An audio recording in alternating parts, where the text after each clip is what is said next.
what we see from the auto industry is that, they will say, well, you know, sure, we want to support climate action, but actually our consumers still want hybrids, or they still want engine cars. It's not up to us. We're just giving the consumer what they want. But then those same car companies will tell the governments, no, like you cannot spend this much money on EVs. You cannot put in a phase out date for hybrid cars. And there is a lot of this sort of double-faced action that's going on, and a lot of greenwash for sure.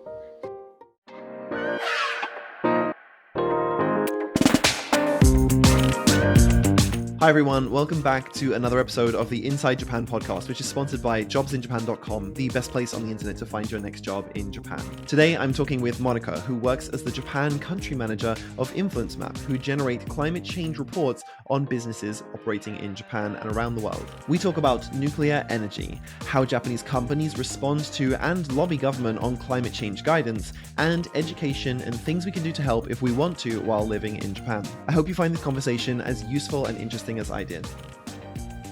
Hi, Monica. Thank you so much for coming on the podcast today. Thanks for having me, Charlie. Excited for the conversation. Yeah, me too, because we met a couple of years ago, and I remember at that time I was supposed to be teaching a module in my English class about climate change. It was on the curriculum, and I was like, why am I teaching this? I don't understand this. And we had a really interesting back and forth conversation about climate change, about how it's related to your work in Japan. And so I'm really excited to talk with you about this. So first thing is, tell me a little bit about what it is that you do at Influence Map. Sure. So Influence Map is an independent climate risk think tank. We are headquartered in the UK and London, but we have offices in New York and in Tokyo, where I'm based.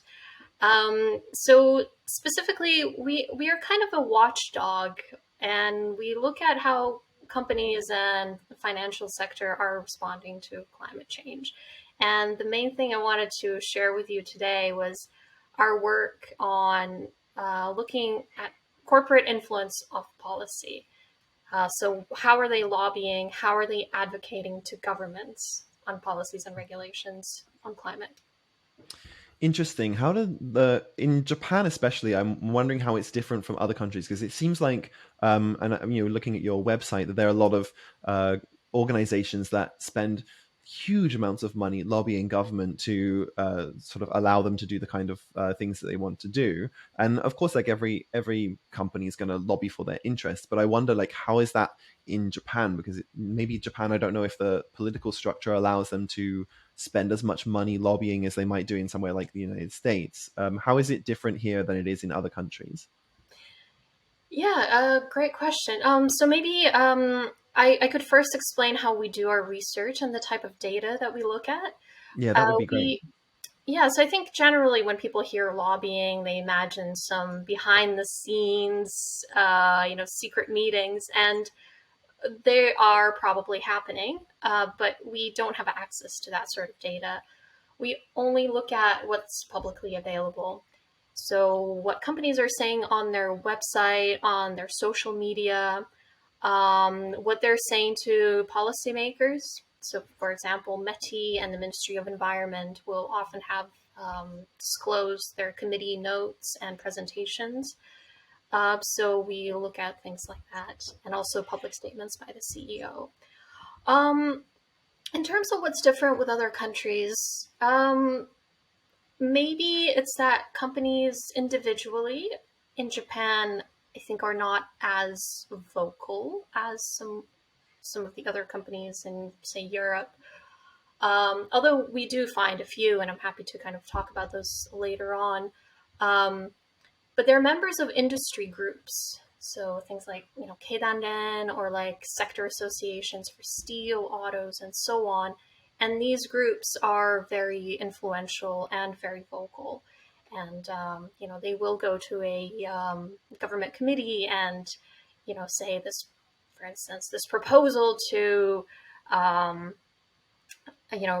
switch to have this many renewables by 2030 is actually not possible because we need more coal and thermal power in our energy sector.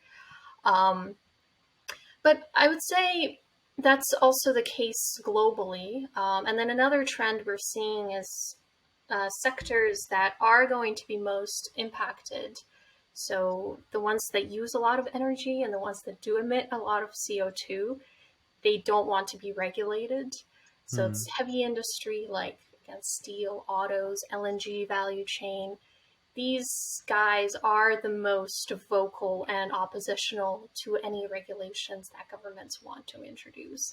Whereas on the other hand, you have positive sectors that like retail, for example, like they want to buy more renewable energy and they are positive, but they just don't have the same level of advocacy and voice as the negative sectors. So, they're being overpowered by the opposition. Yeah, it's interesting because it makes me think that a lot of the companies, they're kind of looking out for themselves. And if you just have this sort of individualistic approach, like a company just going, we want to make money doing this, or we want to use this much energy, it's very difficult to tell them like, well, you can and you can't, and to do that. But I also wonder what options they have in Japan, because after Fukushima, the I think they shut down a lot of the nuclear plants, or they basically wanted to kind of move away from that because of the worries and fears, as the sort of, I guess, justified in this case fears of nuclear fallout from things like Fukushima. And from what I understand, and maybe you can tell me if this is correct or not, is that nuclear power, from in the terms of um, climate, its contribution to climate change is very minimal in the sort of amount of CO2 it releases. It doesn't release very much CO2 at all. It's probably like the most efficient way of generating electrical energy, at least, compared to something like coal, which is like incredibly polluting, and then like natural gas and things which are slightly less polluting but much more sort of resource scarce. So can you tell me like what Japan now, like the sort of makeup of the energy that people can actually, maybe optionally use? Like, is it possible for companies to find good renewable sources of energy in Japan to use?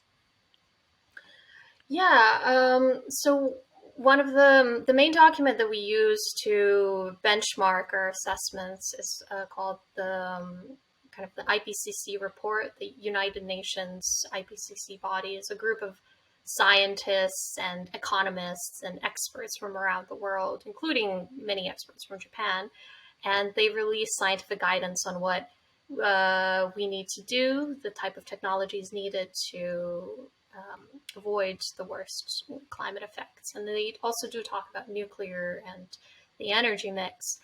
So the main thing we see there is that yes, nuclear does have a role in helping us reach carbon neutrality, but it's to support renewables, and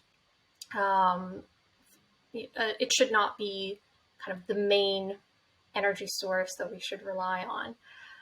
What it is clear on is that we need to switch to renewables as fast as we can.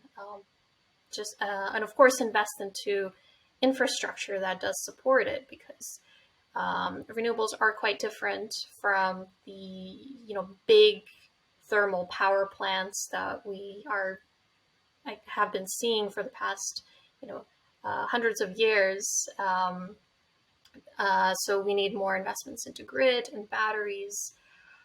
So in that sense, there needs to be a push, and there's also it's not just a technical challenge, but it is a policy and regulatory issue. There have to be new policy innovations to make sure that we can maximize our use of land and also the sea. Japan is Mm. an island. We have lots of ocean space around us. There should be some way to have more offshore wind development. But as we've been seeing in the news, it's not been progressing as fast as in other countries. And in fact, we did a webinar a couple of years ago where we invited the head of the UK Crown Estate. So they manage kind of the ocean space around the UK, and and he was explaining how the country became a leader in offshore wind. And the most important thing is policy innovation and creating the framework that will allow the companies to come in and develop this energy. So again, governments have a mammoth task of putting these frameworks in place, and that needs to happen in Japan. That's so interesting that because the UK, it's also an island country. Similar, I'm from the UK, and it's maybe in that way similar to Japan. But Japan is also a very volcanic country. There's a lot of volcanoes here. You would have thought that geothermal energy would be a big thing here as well, because in England we don't have that. And also Japan is also a lot longer than the UK in terms of its actual coastline, and so there's a lot more opportunities there for things like hydropower, like you said, offshore wind. It seems like there's a lot of opportunities, and I wonder if Japan is taking full advantage of that, or whether it's just a sort of slow-moving, difficult to change sort of policy problem. For geothermal, again, I'm not an expert, but from what I've heard from others, Japan has a lot of national parks. Then it also has kind of the hot spring culture. And so, again, it's just been kind of this regulatory roadblock to developing more geothermal power in the country. But I think in terms of um, technical potential, it has a lot of it for sure. Hmm. Yeah. Okay, I want to switch gears a little bit and ask you how you personally got into this kind of work. Was it something that you studied at university and just got really passionate about and wanted to do that in Japan? Or was it something that kind of developed organically and through the kind of work that you were doing before? Yeah. So when I started out university, I was a bio major, but then slowly through some professors and through some programs, I became interested in climate issues. And then when I graduated, I realized that I wanted to work in this space, but I didn't really have the tools. So then I went and got a master's in environment and energy policy and international relations. Then I came back to Japan, and for a while, for a couple of years, I worked for an energy think tank, um, looking at natural gas and hydrogen. Um, but I've always had this, like, I've always kept in my mind that the climate is a looming threat, and we are running out of time. And even though we are using a lot of fossil fuels nowadays, we do need to switch away from them as quickly as possible. And kind of one of the questions I asked was, well, why aren't we doing this? We've actually known for the past 50 years, if not even more, that More than that, yeah. yeah, that fossil fuel use leads to more CO2 emissions, which leads to climate change, and we're seeing more and more evidence of this. Um, and one of the big problems, kind of that I've realized, is that you do have these vested interests that are very closely connected to the government and that are opposing massive change. And that's how I came across Influence Map, and they were kind of doing very interesting Japan-specific work in Japan. And yeah, so I decided to switch over. Yeah, what kind of work do you actually like, work experience or qualifications do you actually need to get a job like that? Is this something that more people can like easily switch into if they wanted to maybe like even take 1 year or something and do a qualification? Or are there other ways that people can sort of get involved, understand the sort of data environment around climate change? Or is it something that's sort of quite, you have to have quite a high level of expertise in? Um, I think it depends on the organization. So at Influence Map specifically, our our staff, like the average age is very young, and we have a lot of new graduates that just came out of their university or masters. Um, and one reason is that the methodology that we've developed is very specific and requires on the job training. So people will spend at least a few months getting familiar with kind of the method that we use. Um, but it's standardized. We apply the same methodology in Japan, in UK, in US, Australia. Um, So we're looking for people that can kind of that are quick learners, that are very smart, and that are very passionate about climate change. And so, in that sense, that's, I guess, our main qualification. But there are other organizations that might be looking for someone who is experienced in a certain kind of a business sector. And as we're talking about kind of shifting the Japanese economy towards carbon neutrality, we definitely need lots of experienced people with connections, and to kind of work with those sectors and kind of shifting them forward. So I think there is a job for everyone, for all types of backgrounds in the climate space. Yeah.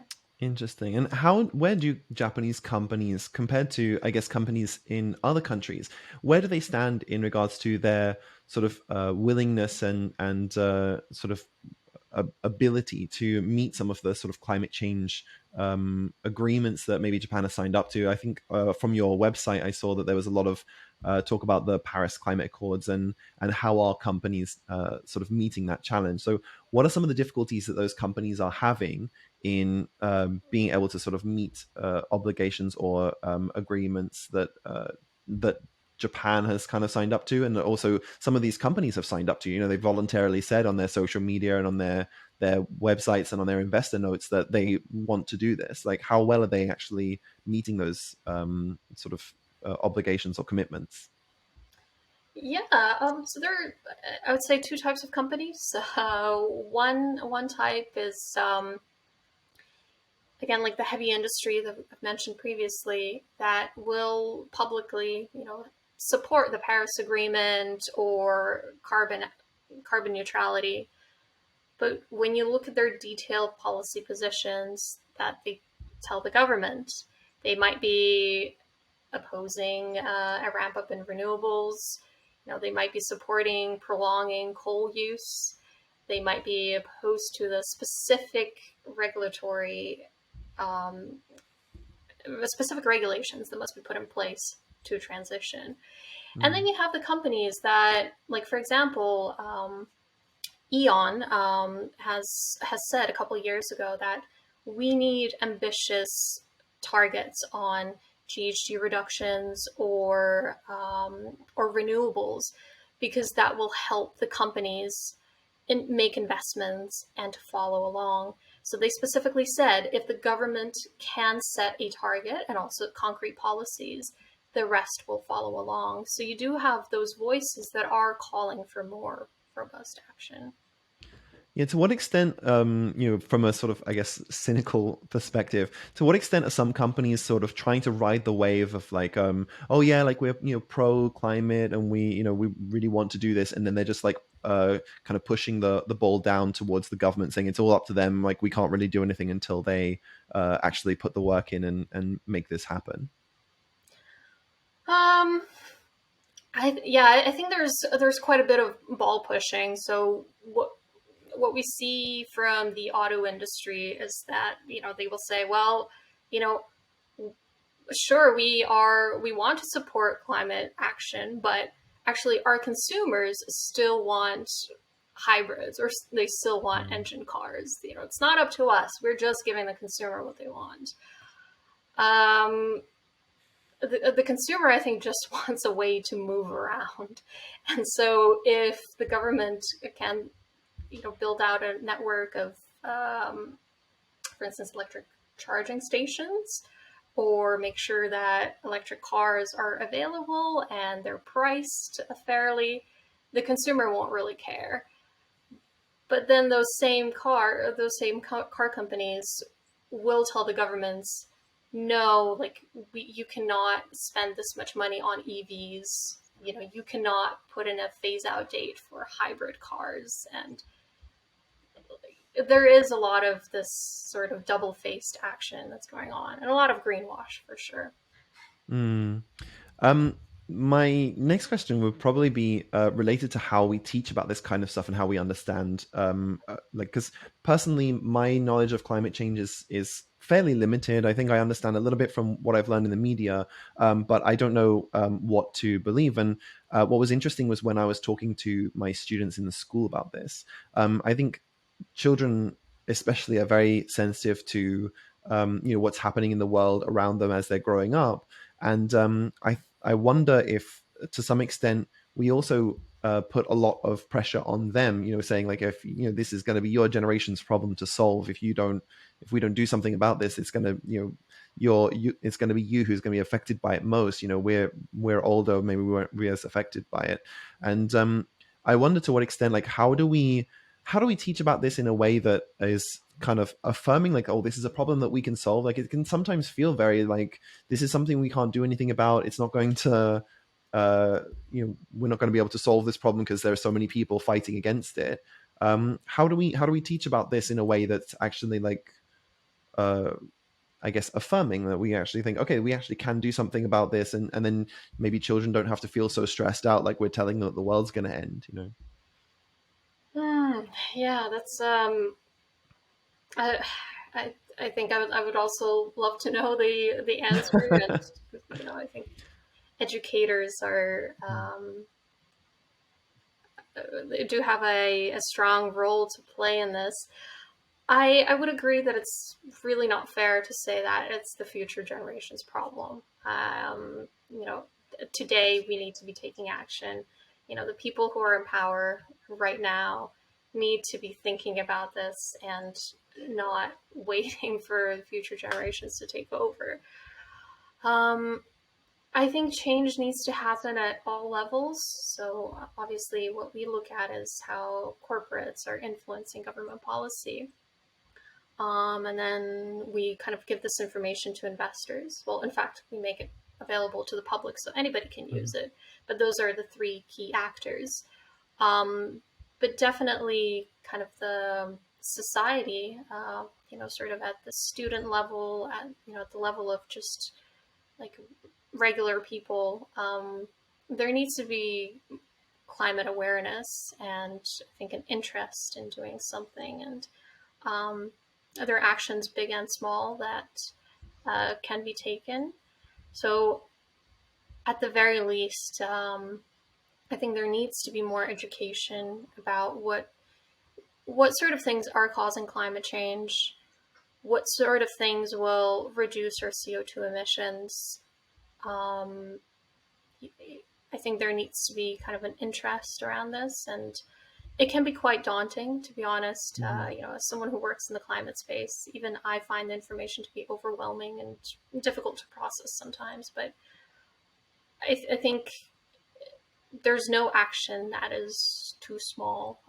Anything counts, and even just this podcast is an important step forward in having a discussion. Yeah, I hope that we can tell more people about this kind of stuff, because I have, like, we talked about this a little bit before we started the podcast, but I have a lot of friends who either they they're very skeptical about climate change, Mm-hmm. and like, I have been skeptical about it as well in the past. Like, looking at the information, the data that I can find, I found it very difficult to understand, like, okay, so how am I supposed to know for myself, like, whether this is, like, what's happening, what I can affect, what I can actually do. And how would you approach talking to somebody who maybe doesn't believe that climate change is real, or doesn't believe that it's man-made, or that it's some cycle in, like, a million year cycle of warming and cooling? How would you talk to somebody like that, and how would you either not necessarily convince them, because I think sometimes it's difficult to expect that from a conversation, but how would you talk to them about it to try and, like, at least get them to see the alternative? Yeah, it is difficult. So again, I think there are scientists, there are experts who are writing about this and speaking out. The UN IPCC is the most authoritative body of research out there. So the analogy I often make is if your doctor tells you you need to stop eating sugar, or it's going to increase your risk of diabetes, you're most likely going to listen to him. If scientists all around the world are saying we should stop emitting CO2 because it's going to increase the risk of natural disasters that we're already seeing, like forest fires, record heat waves, droughts, or floods, we should probably listen to that. I know that recently, even with the COVID pandemic, like people stopped listening to their doctors. So Mm. I think that's a separate conversation to have. But the evidence is there, and I think we're already starting to feel some of the effects. And it's you know we need to do something about this. Mm. Yeah, it's really hard to have sort of open conversations about this because I think people come in with such a strong opinion, and I find like I try and have a little bit of humility and try not to have such a strong opinion about these things that I don't really understand. But why do you think some people have really strongly held opinions about this kind of thing when maybe they haven't read the science? Like I actually it was quite a while ago. It was I think maybe when we first met that I read, I think, parts of the IPCC report, which I think, correct me if I'm wrong, it came out something like 2019, 2018, 2019 was the most. 18, maybe the 1.5-degree report. Yes. So I read some of that, trying to understand what some of it said, and actually a lot of the stuff that they were saying was quite it was quite reasonable. It wasn't as alarmist as some of the. I think there's sort of like two polar opposites where there's like the people who are saying like the world's going to end in 10 years if we don't do something about. Or I think was it 12 years? Like American congresswoman said that the world's going to end in 12 years if we don't do something about climate change, which is not what the IPCC the document actually said. But then there's people on the other side who are just like, well, we can just like kick this down the road for a lot longer. There's plenty more. We'll be able to adapt to this kind of climate change very easily. And the reason for a lot of this sort of the data on like damage from natural disasters and stuff is because of more building, and like there are more people more densely packed in urban centers and stuff. So these things might seem to have like a bigger effect because we have a higher value of buildings, right? If you have a tornado or something that goes through a desert and doesn't cause any damage, then that tornado doesn't mean the tornado wasn't powerful or something. It just means it didn't cause very much financial damage. So like it's like there's so many levels that go down and down, like that you, like you said, it can be overwhelming to even try and understand what what's actually happening. So why do you think people who don't know all that much about it have such strongly held opinions? That was $1 million question. um, yeah, I don't know. I think there is so much information out there, and probably things like like a tweet from a Fox News reporter calling it a hoax is maybe easier to process than a very dense IPCC report for some people. Mm-hmm. Um, you know, but I think, again, like just kind of going back to sort of my medical analogy, if I was told that I can change, or like I can prevent this disease by kind of changing my consumption patterns, or I can let this disease happen, but maybe somebody will invent me a new kidney, and things will be fine. I think there's so many unknowns with trying to deal with a catastrophe that comes, as opposed to Mm-hmm. preventing it and mitigating it, or even delaying it. That I think we should not rely on our innovation to like fix the problem once it happens, but do our best to avoid it. And sorry, and just kind of going back to your earlier question around, what can we do in terms of education, and I just remembered a study that I read, and again, I think the IPCC recently came out too, saying that as individuals, some of the impactful things are, for instance, changing our diet. So just reducing the meat consumption. You don't have to go full on vegan. You can even just replace one meal a week with with a vegetarian meal.